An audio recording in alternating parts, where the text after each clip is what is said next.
The Princess and the Wizard, by the author of The Gruffalo, Julia Donaldson, illustrated by Lydia Monks, with glitter on every page.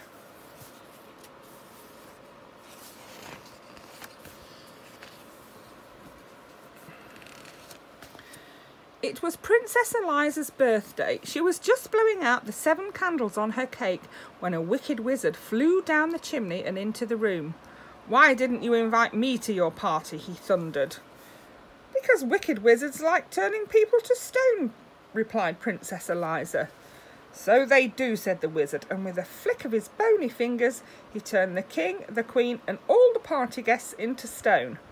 Then he laughed a horrible laugh and said to Princess Eliza, "They like capturing princesses too." Just then there was a whirring of wings, and in through the window flew the princess's fairy godmother. She was late for the party.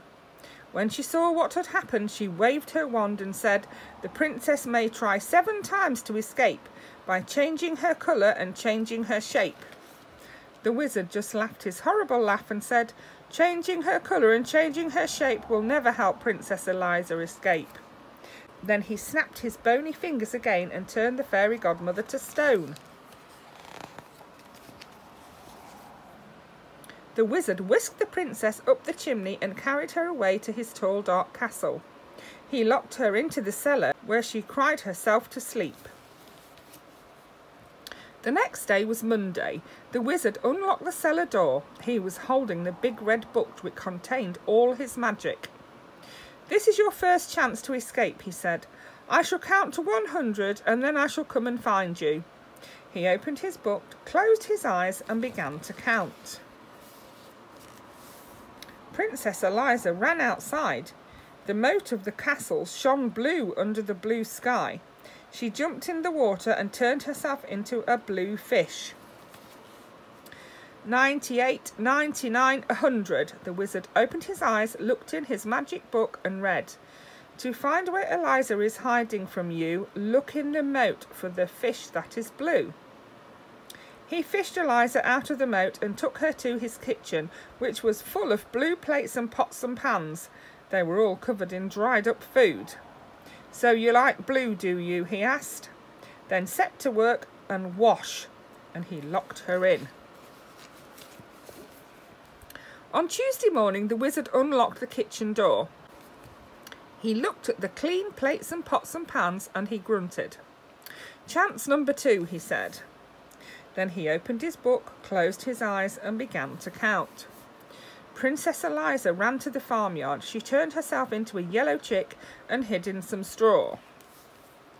But the wizard read in his book, "The straw in the farmyard is yellow and thick. Princess Eliza's disguised as a chick." He scooped Eliza up and took her to a cupboard which was full of yellow socks. They all had holes in them made by his pointy toenails. "So you like yellow, do you?" he said. "Then set to work and darn," and he locked her in.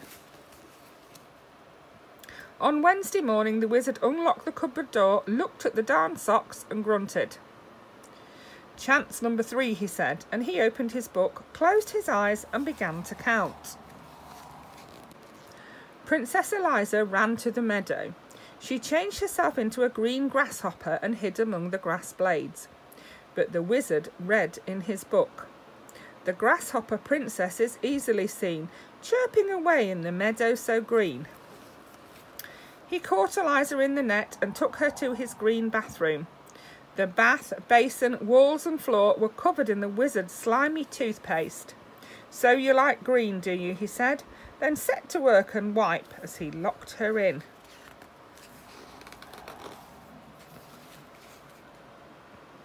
Three more days went by. Each day the princess tried to escape.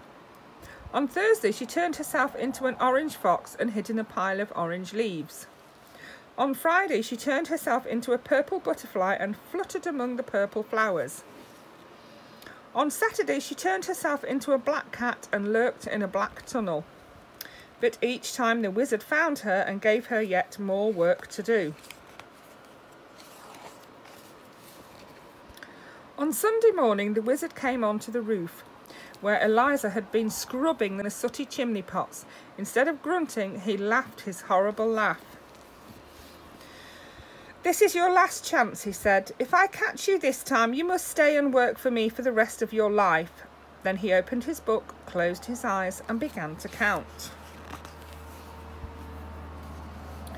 Princess Eliza turned herself into a white gull and flew up into a cloud. But as she hovered above the roof where the wizard was still counting, and she saw words forming on the page of his open book, "So that's how he finds me," she cried. "I shall never escape." Then she had an idea. She turned herself into a page of the wizard's book, a perfectly blank white page with no writing on it. 98, 99, 100. The wizard finished counting and began to read his book. The princess turned into a bird in the sky. She hid in a cloud, then she had one more try. That was the end of the page. The wizard turned over to read more, but there was no more. The next page in his book was blank and white. He flew into a rage. "You stupid book," he shouted, and he hurled it into the moat. The book landed with a splash and sank to the bottom. All the wizard's magic was gone. At that moment in the palace, the king and queen and all the party guests came back to life. "Where is Princess Eliza?" they asked each other. Nobody knew except the fairy godmother, and she only smiled and said nothing. Princess Eliza had turned herself from a white page into a blue fish and was swimming to the edge of the moat. She turned herself into a yellow chick and ran across the corn to the farmyard. She turned herself into a green grasshopper and hopped over the grass. She turned herself into an orange fox and raced through the orange leaves. She turned herself into a purple butterfly and fluttered over the purple flowers. She turned herself into a black cat and streaked through the black tunnel. Then she turned herself into a white bird and flew.